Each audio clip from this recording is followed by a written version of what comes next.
چې به ولیده لوټ شوی قام په ویر لالیا ما له به راکړه د لاسه زما ضمیر لالیا سپي په بنګلو کې او ګلونه په ډیرانو دي دا د زما د بدنصیبه قام تصویر لالیا او په برهمو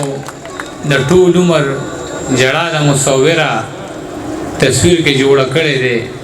خندا د مصوره او د مور په غېږ کې وږي ماشوم رپي د یخنۍ نه په دې تصویر دې کړې انتها د مصوره او دا څوک چې لوټ شوي کور په ور کې څوکیدار دی د غل سره دې سړي سلا د مصوره دا څوک چې لوټ شوي کور په ور کې څوکیدار دی د غل سره دې سړي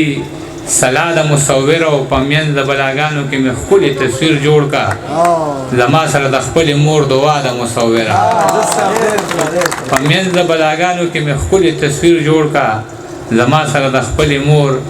دعا د مصوره او خوددارۍ نه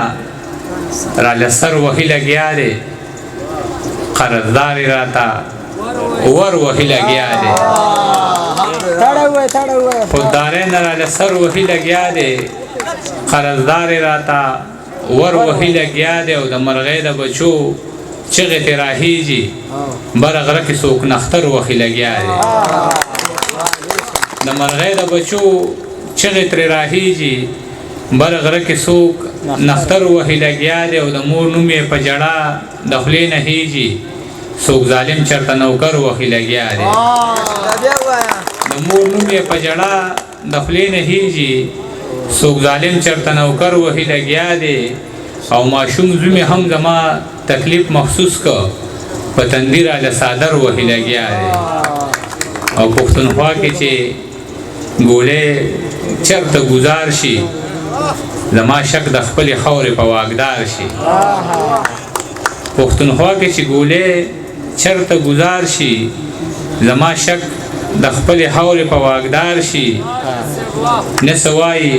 نه څه اوري نه څه ویني توپ نالت د دې ښار په څوکیدار شي نه څه وایي نه څه اوري نه څه ویني توف نالت د دې ښار په څوکیدار شي بې میوې اونې له هېڅ څوک نږدې نه ځي چې غریب سړی مالدار شي نو قامدار شي بې میوې اونې له هېڅ څوک نږدې نه ځي چې غریب سړی مالدار شي نو قامدار شي د کتاب په لوستو هېڅ څوک هوښیار نه شي ګزارونه چې د وخت وخوري هوښیار شي او بنیتي به د زړه ماحول خراب کی په کوم ځای کې چې ګڼ ډیر شي بدبودار شي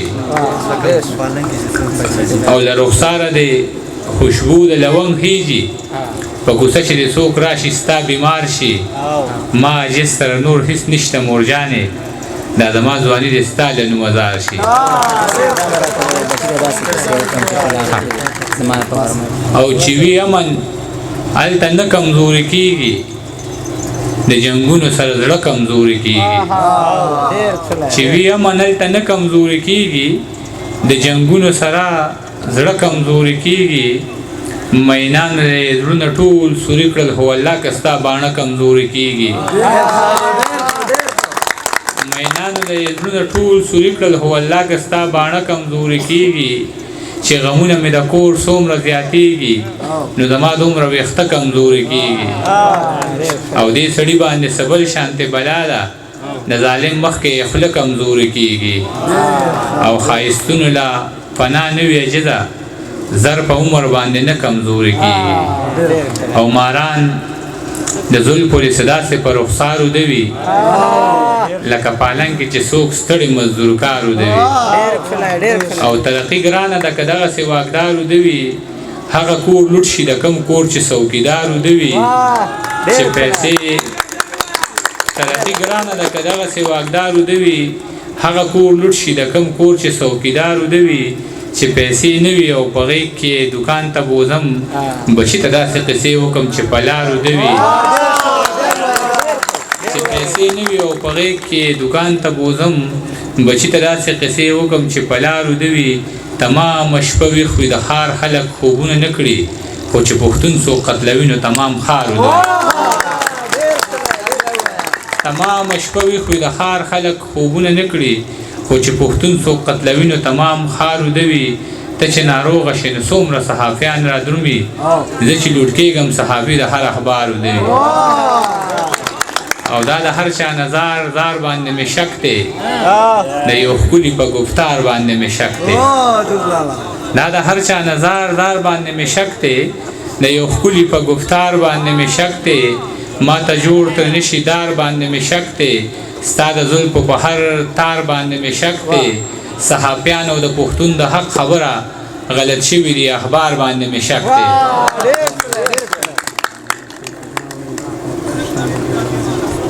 صحافیانو د پښتون د حق خبره غلط شوي دي اخبار باندې مې شک دی دوی موجودو بمونه خلکو راوړل د دې ښار په څوکیدار باندې مې شک دی او دغه آخري نظم غوښتنه ملګري کوي ما ډېر ویلې هم دی هو زه چې زلمی وم او ما به مزدوري کوله دغه وخت زه د شعر لیکلو په چل نه پوهېدم ما به په کلو کې سیکل باندې سکریمان خرڅول چې به د چا د دیواله سوري ته ودرېدمه نو ما به خلکو ته شعرونه د صابر صاحب ویل په دغه وجه به زما خلکو ډېر خیال ساتلو چا به اوبه راوړې او چا به راله چای راوړله په ما د دې ژبې د هغه وخت نه ډېر احسان دی یو ځل یو کلي ته خولې ورننوتم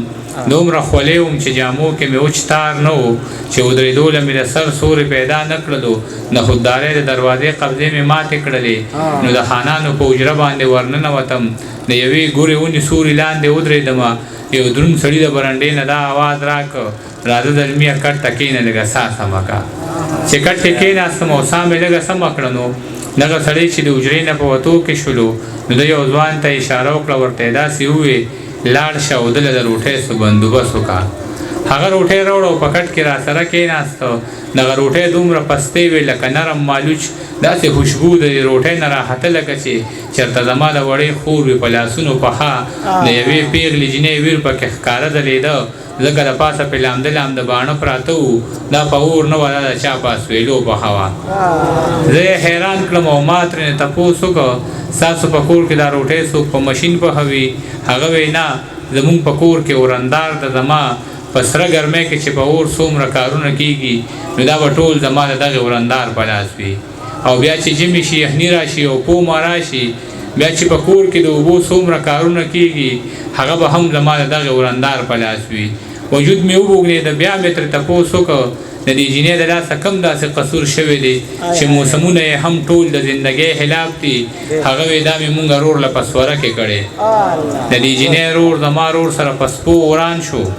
زما په رور یې د چاکوانو ګزارونه وکړل زما رور مړ شو فیصله په دې خبره وشوه چې یا به تا وژنو او یا به راله خور راکوې هغه پښتون او پښتو یې داسې وپالله چې په جرګه کې یې په جار دغه خبره وکړه ما ته څه مه وایې خورجانه مې رضا ده په دې چې لالا دپاره هر غم ته تیاره یم ما به ترې دوه نوړی یا درې نوړی خوړلې وې چې ګوتې مې پاکې کړې او خپې مې کټ نه کوزې کړلې د دغه هر څه نه زما د ویښ ضمیر غوږو ته یو جړغونې شانواز راته او دا یې ویل خان او مولا له زیرې ورکې څوک مې بابا له زیرې ورکې د جنګ بلا له زیرې ورکې او زما لالا له زیرې ورکې په سپو مینه زه دې خاورې دې کړمه